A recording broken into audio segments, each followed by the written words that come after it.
नमस्कार. मी Jagdish Mehendale, Garje Marathi global Canada centre of excellence तर्फे आपल्या सगळ्यांचं स्वागत करतो.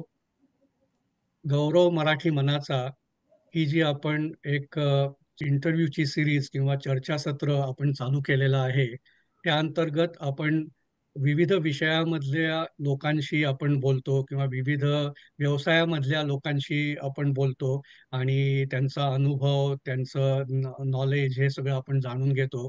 त्यायोगे आपल्या लोकांना त्यांच्याकडून काही प्रेरणा मिळेल किंवा त्यांच्याकडून काही शिकायला मिळेल किंवा ते जे काही करतायत त्याचा आपल्याला काहीतरी उपयोग होऊ शकेल, या उद्देशाने आपण हे चर्चासत्र चालू केलेलं आहे.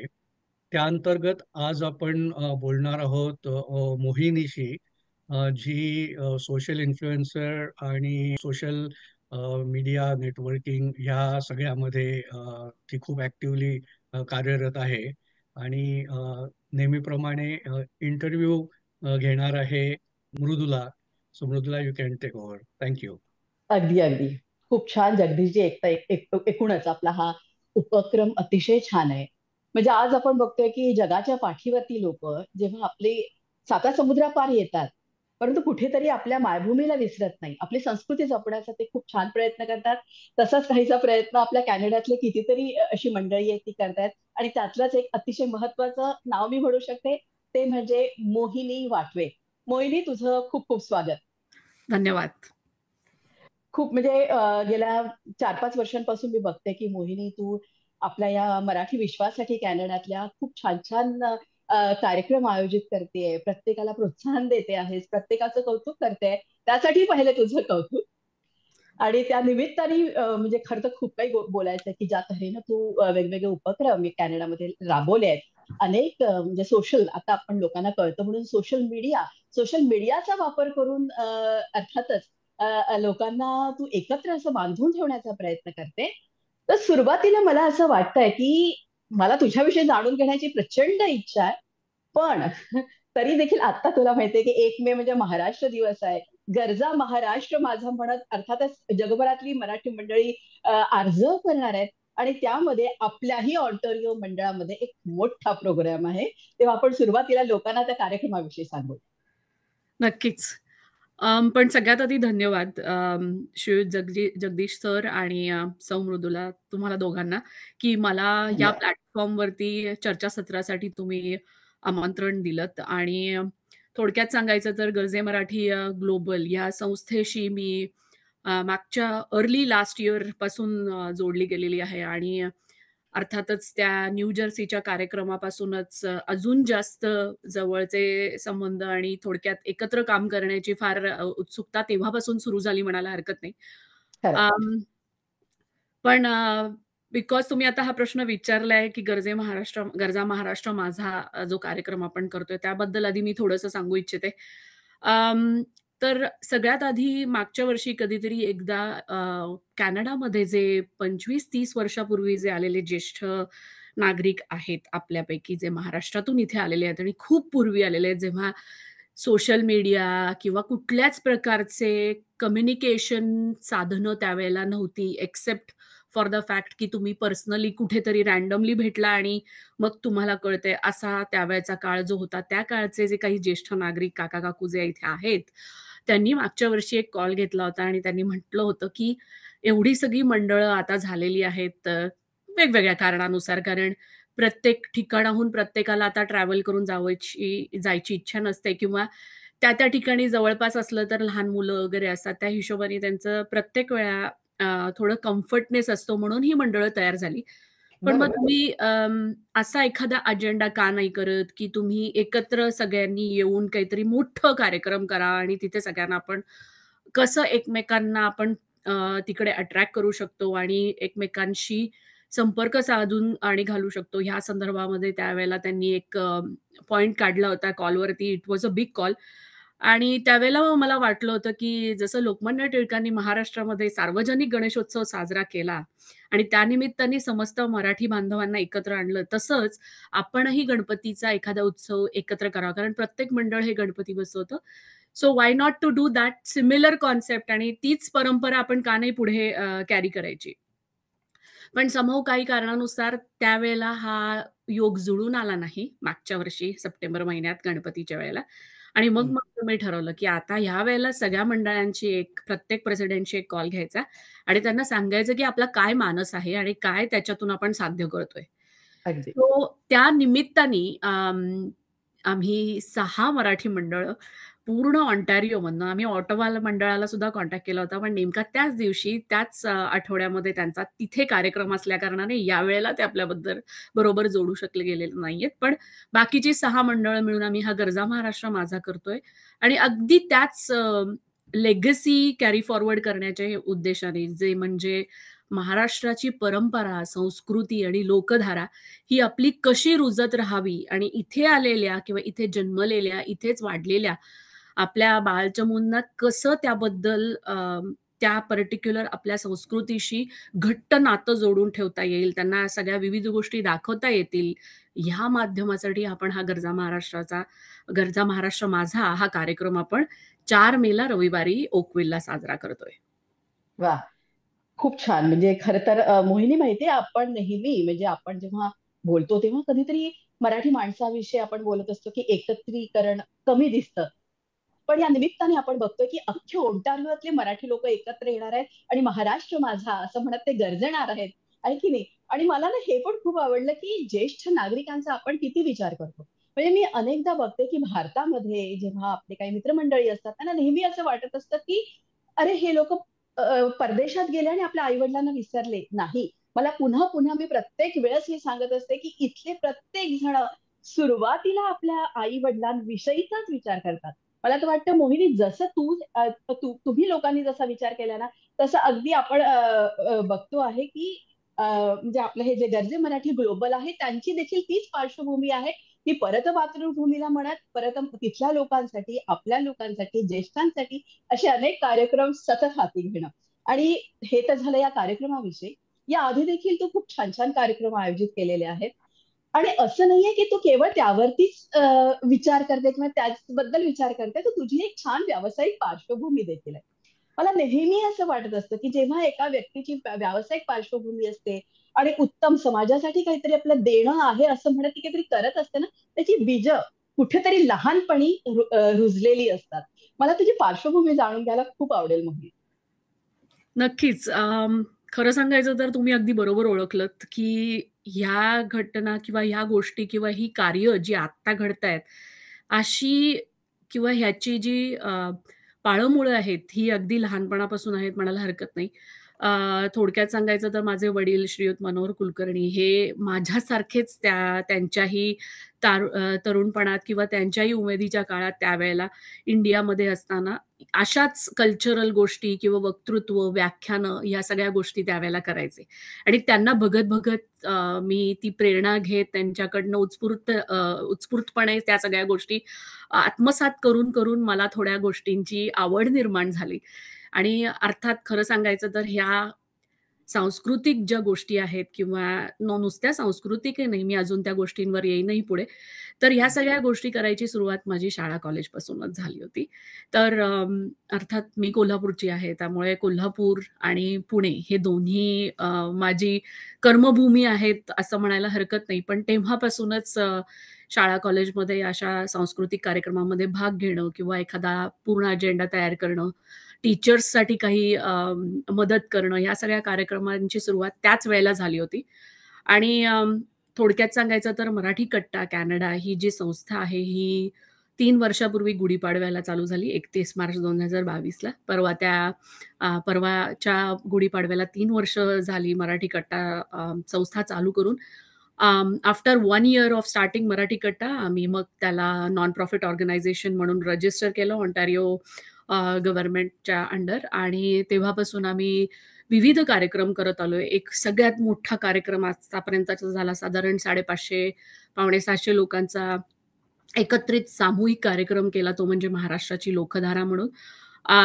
आणि त्यावेळेला मात्र मग सगळ्याच पूर्ण ऑन्टारिओमधल्या लोकांना आम्हाला अक्षरशः एंट्रीज बंद कराव्या लागल्या because it was not possible due to limiting capacity of seats त्यावेळेला. पण ह्या सगळ्या गोष्टींची सुरुवात तिथे झाली. नुसत्याच सांस्कृतिक कार्यक्रमाला चालना किंवा वाव न देता स्पोर्ट्स नंतर family get together, senior citizens, Marathi कट्टा सीनियर सिटिझन आई-बाबा ग्रुप म्हणून पण आहे. म्हणजे आपले आई-वडील ते इंडियातून जेव्हा इथे समरला त्यांच्या मुलांना, मुलींना भेटायला जेव्हा इथे येतात नातवंडांना, त्यावेळेला त्यांचा एक वेगळा ग्रुप आहे. कारण आपल्याकडे तुम्हाला माहिती आहे महाराष्ट्रामध्ये दार उघडलं की भरपूर लोकं भेटतात. तसे इथे परिस्थिती नसल्यामुळे हा एक उपक्रम आम्ही चालू केलाय. आता येणाऱ्या समरमध्ये we are trying to get all those senior citizen आई-बाबा टुगेदर आणि मला तर वाटतं गरजे मराठी देखील यावरती काम करते. त्यामुळे एकत्र, जसं तुला मी म्हटलं की हातात हात घालून आपण पुढे जायला पाहिजे, तसे अनेक उपक्रम त्या निमित्ताने करता येतील. अर्थात आणि जगदीश काकांपासून कानू काकांपर्यंत रोजच्या कम्युनिकेशनमध्ये काही ना काहीतरी असतं. जेव्हा हा गरजा महाराष्ट्र माझा कार्यक्रम सुरू झाला त्यावेळेला मी मेहेंदळे काकांना मेसेज केला होता, की गरजे मराठी जे मी स्वतः अनुभवलेली एक जी प्रेरणा मी मागच्या वर्षापासून गानू सरांकडून जी बघितली होती, तेव्हापासून माझ्या मनात होतं, की हा प्लॅटफॉर्म कुठेतरी प्रत्येक वेळी आपण कसा प्रसारित करू शकतो किंवा कसा त्याचा प्रचार आपण अजून आपल्या माध्यमातून करू शकतो. कारण हं. Both the sides are non profit organisations and we are here to empower each other आणि त्याच सदराखाली मी त्यांना म्हटलं, की आपण असं काहीतरी करूया का? पण ह्यावेळेला गरजा महाराष्ट्रामध्ये 6 मंडळ एकत्र असल्यामुळे मी फक्त प्रस्ताव मांडला आणि बाकीच्या सगळ्या 5ही मंडळांनी होकार कळवला आणि मेहेंदळे काकांना मी म्हटलं, आपण ह्यावेळेला कारण काहीतरी भविष्यासाठी काही लोकं जे इथे येऊन स्ट्रगल करतात, नवीन कंट्रीमध्ये शिफ्ट झालं. आपल्याला माहिती आहे. आपण महाराष्ट्रात जरी राहत असलो आणि एका शहरातून दुसऱ्या शहरात जरी गेलो, तरी केवढा ॲडजस्टमेंट्स आणि स्ट्रगल असतो. पण इथे तर आपण अख्खी कंट्री, वेदर, ग्लोबच्या कंप्लीट अपोझिट साइडला येतोय. तर मग आपण त्या त्या सत्राखाली किंवा त्या पर्टिक्युलर अम्ब्रेलाखाली how can we help each other यासाठी Correct. म्हणून मग आम्ही टीम अप केलं गरजे मराठीबरोबर आणि you will see what all is going to unfold in the future on 4th of May. अर्थातच. कारण तुला सांगते, सगळेच जण म्हणजे अगदी मी सुद्धा गेले आल्यापासून मराठीच्या कामासाठीच आम्ही पुढे आपण सगळेजण लागलेलो आहोत आणि अर्थातच एकत्र येणं फार गरजेचं आहे अशा वेळेस मला वाटतं मोहिनी. हं. हे तर तू झालंस, परंतु मला तुझी व्यावसायिक पार्श्वभूमी पण जाणून घ्यायची. व्यावसायिक असं म्हणणार नाही मी कारण व्यावसायिक मी म्हणण्यापेक्षा प्रोफेशनल जे एक करेक्ट, असतं की करेक्ट, तुझं शिक्षण, करेक्ट, तू सध्या करत असलेला जॉब या करेक्ट. संदर्भात आणि त्याचा ताळमेळ तू कशी साधतेस? आय डोंट नो पण मला हे सांगायला खूप प्राउड फीलिंग येतंय, but women are the best multitaskers as what I feel.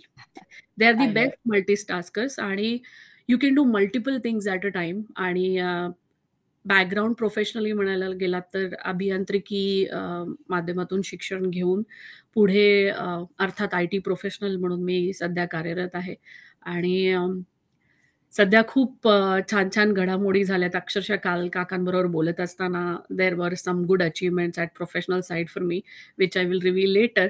But ह्या सगळ्या गोष्टी मी मॅनेज करते. 2 दिवस ऑफिसही असतं, डाउनटाउनला जावं लागतं आणि त्याच्याही पलीकडे जाऊन मुलगाही माझा हायस्कूलला आहे. So there are multiple hats which I am wearing. Mother's hat, teacher's hat, professional hat आणि नंतर मग पुन्हा हा कार्यक्रम करायचा आहे, तर सगळ्या मंडळांची आम्ही एकत्र येऊन काम करतो. बट समहाऊ आय फील की ह्या सगळ्याची प्रेरणा मिळणं किंवा ह्या मल्टिपल गोष्टी एकत्र एकाच वेळी करणं, याच्यासाठी तुम्हाला भक्कम पाठबळ लागतं आणि ते घरच्यांचं पाठबळ असल्याशिवाय हे होणं शक्य नाही.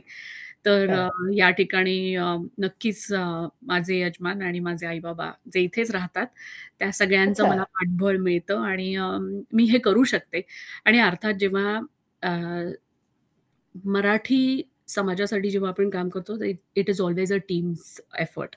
इट्स नेव्हर सिंगल हँडेडली सगळीकडे पळणं शक्य नसतं. सो मराठी कट्ट्याचे कार्यकर्तेही तितक्याच उमेदीने आणि उत्साहाने अगदी बाजूला उभे असतात आणि कुठेही काही कमी जास्त खरं, असेल, ते ते सांभाळून घेतात. सो ह्या खरं. सगळ्या गोष्टी साध्य होतात आणि काय माहिती का, पॅशन हे खूप महत्वाचं आहे. सगळ्याच गोष्टीचा आणि जर तो एक कीवर्ड तुमच्या आयुष्यात असेल ना, you can literally move mountains असं मला नक्कीच वाटतं आणि सगळ्यांनी तसं करावं. प्रत्येकात एक कला दडलेली असते, जी तुमच्या प्रोफेशन शिवाय बाहेरची असते आणि ती प्रत्येकाने जोपासावी आणि त्याला धरून आपण अजून काय करू शकतो. नॉट नेसेसरीली की त्याच्यातून तुम्हाला पैशाचा मोबदला मिळाला पाहिजे. कधी-कधी मी मृदुलाताई सांगते तुम्हाला, की ह्या सगळ्या कार्यक्रमातून किंवा कार्यातून, नॉट कार्यक्रमातून तुम्हाला गुडविल जेस्चर जे मिळतं, जे तुम्ही एकमेकांशी अगदी अगदी ऋणानुबंध जे जोडले जातात, ते तुम्हाला खूप खूप मोठ्या प्रवासाला उपयोगी पडतात. नॉट बिकॉज आपल्याला ते ऋणानुबंध उपयोगी पडतील म्हणून आपण कार्य करायचंय, पण सेल्फलेसलीही काही गोष्टी पॅशन आणि कंपॅशन आणि तुमचे हे ऋणानुबंध ह्या तिन्हींची जर उत्तम सांगड घातली, तर तुम्ही नक्कीच कुठल्याही ठराविक लेव्हलवरती जाऊन तुम्हाला बघू शकता स्वतःला. अगदी. म्हणजे मी तुला सांगते ना, की आपण अनेकदा म्हणजे व्यावसायिक जरी असलो तरी आपल्या मनासाठी, आपल्या मनाला एक खाद्य हवं असतं. एक आनंद जर का आपल्याला मिळवायचा असेल ना, तर अशा रीतीने समाजोपयोगी किंवा आपल्या सांस्कृतिक, आपल्या मराठी बांधवांसाठी करताना जो आनंद मिळतो ना, तो अर्थातच त्याचं आपण कुठेच मोल करू शकत नाही. नक्कीच. आता आपण बरंच या संदर्भात बोललो. अ, गेल्या काही वर्षांपासून तू इथे मराठी लोकांसाठी काम करते. तुला इथल्या मराठी माणसाविषयी काय बोलावंसं वाटतं? आणि यानंतरच्या तुझ्या काय योजना आहेत? सगळ्यात आधी तर मी सांगते, की जेव्हा प्रत्येक मराठी कुटुंब जेव्हा ते इथे येतं, तेव्हा हं. त्यांचा सुरुवातीचा 18 महिन्याचा मी एक ऑन एन एव्हरेज सांगते, नॉट ॲप्लिकेबल टू एव्हरीबडी. पण जेव्हा एखादं कुटुंब इथे कोणालाही कोणी ओळखत नसताना जर परत पहिल्यांदा येत असेल, तर पहिले एक 15 ते 18 महिन्याचा प्रवास हा त्यांचा खडतर असतो. कारण त्यांना सगळ्याच गोष्टीशी ॲडजस्ट करायचं असतं. एक राउंड ऑफ सीझनची सायकल ही तुम्हाला गो थ्रू करावी लागते. कारण we are all known Canada is known for the harshest seasons, winters and all that. So त्यामुळे तो स्ट्रगल हा वेगळा असतो. पण प्रत्यक्षात आपण भारतामध्ये किंवा महाराष्ट्रामध्ये एका प्रोफेशनल लेव्हलवरती असतो आणि तिथून इथे आल्यावर एक स्टेप बॅक जावी लागते. सो हा हं. स्ट्रगल, हा प्रवास मला असं वाटतं कित्येक पिढ्यांपासून प्रत्येक जनरेशनचा इथे आल्यावर असतो. त्यात अगदी. वेगळं काही नाहीये. फक्त मला असं वाटतं, की त्या पर्टिक्युलर काळामध्ये तुम्हाला पेशन्स आणि मागे न वळून बघण्याची ही जी एक नॅक असते, ती जर खूणगाठ मनाशी बांधली, तर तुम्हाला ते सहज शक्य होतं. हा माझा बघण्यातला आणि माझा स्वतःचा पण अनुभव आहे. जो मराठी माणूस प्रथम पहिल्यांदा इथे येतो. हं. आणि ह्याच्या पुढे काय योजना आहे, तर मी जसं मगाशी म्हटलं, की सांस्कृतिक आणि स्पोर्ट्स किंवा सीनियर सिटिझन आई-वडील ह्यांच्याशिवाय मराठी कट्ट्याने LinkedInवरती मराठी कट्ट्याचा प्रोफेशनल नेटवर्किंग ग्रुप चालू केलाय. तो का चालू केलाय, की इथे आलेले जे मराठी बांधव आहेत किंवा ज्या भगिनी आहेत, त्या वेगवेगळ्या कार्यामध्ये, वेगवेगळ्या कार्यक्षेत्रात, डोमेनमध्ये त्यांच्या एक्सपर्टीज आहेत. त्यांची एक्सपर्टीज आहेत. So they are on that platform, on that group आणि जे नवीन येतात किंवा नवीन ग्रॅज्युएट जी मुलं होतायत युनिव्हर्सिटीतून, त्यांनाही पुढे नोकरीसाठी स्टेपिंग स्टोन मिळावा आणि रेफरन्सेस मिळावेत. ह्या कारणासाठी ती एक योजना केलेली आहे आणि तो एक वेगळा उपक्रम चालू केलेला आहे.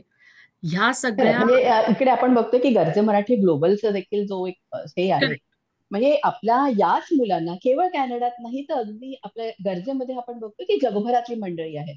तर बरोबर. निश्चितच याच मुलांना याच लिंक्डइनच्या मार्फत तर आपण गरजे मराठीलाही जर का जॉईन केलं तर त्यांना कुठेही जॉब मिळू शकतो. गरजे मराठी ग्लोबलचाही जो एक ग्रुप आहे, तर सगळे असे एकीचं बळ मिळून आपण काम करू शकतो असं मला नक्कीच वाटतं. पण अर्थातच मोहिनी तुझं जे काम आहे हे खरोखरच कौतुकास्पद आहे. आणि तुला सांगू का की तुझ्यामध्ये कोल्हापूरचा रांगडेपणा आहे आणि पुण्याचा सुसंस्कृतपणा देखील आहे. तुझे खूप खूप छान प्रोजेक्ट्स तुझ्या हातात आहेत. त्यामुळे मी जाता जाता हेच म्हणेल की हे जे तुझं कार्य आहे की नाही मी नुसतं ती माती मी माणूस आधी आधी म्हणत तू जे हातामध्ये मराठीची ध्वजा घेऊन पुढे निघाली आहेस ना अशीच पुढे जा आणि तुला खूप खूप यामध्ये यश मिळावं हीच माझी शुभेच्छा आणि तू हा वेळ दिलास त्याबद्दल मनःपूर्वक धन्यवाद. धन्यवाद. जगदीशजी मला असं वाटतं एक शेवटचा शब्द तुम्ही सांगावं बोलावं. थँक्यू मृदुला. खूप चांगला थँक्यू इंटरव्ह्यू घेतलाय असं मला थँक्यू वाटतं. So much. मोहिनी मोहिनीशी बोलताना माझ्या 2-3 गोष्टी मला जाणवल्या. एक एक म्हणजे हॅट्स ऑफ टू मोहिनी आणि सर्वच बायकांना की ज्या हे मल्टीटास्किंग करतात आणि वेळोवेळी आपण हे बघत असतो आणि त्याच्यामध्ये सक्सेसफुली ह्या सगळ्या गोष्टी करत असतात. त्याबद्दल सगळ्यांचं मनपूर्वक कौतुक. दुसरं मला असं जाणवलं की अ, अ, मोहिनी खूप कार्य करतीये आणि ही सगळी हम्म, कार्य करताना जी गीतेचा जो उपदेश आहे, त्या हम्म. उपदेशावरती ती कार्य करतीये. म्हणजे काम तुम्ही करा, फळाची अपेक्षा न करता काम करत हो. राहा आणि समाज उपयोगी कार्य करत राहा या दृष्टीने.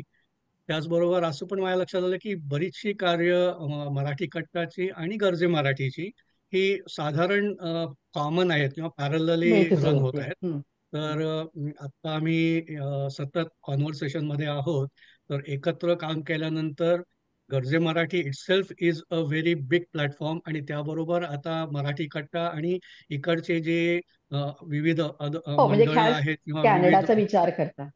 विविध इथले जे ग्रुप्स आहेत ते सगळे एकत्र हो, आले बाकी तर गेल्या 50 कॅनडा वर्षांपासून देखील अनेक लोक छान काम करतात. म्हणजे मोहिनीचं तर ये काम खूप सुंदर आहे. या सगळ्यांना एकत्र घेऊन काम करणं खरोखरच राईट, गरजेचं आहे. राईट. सो सो सो कॅनडाचा गर्जे मराठीचा ग्रुप इन जनरल हा खूपच मोठा होऊ शकतो आणि हा.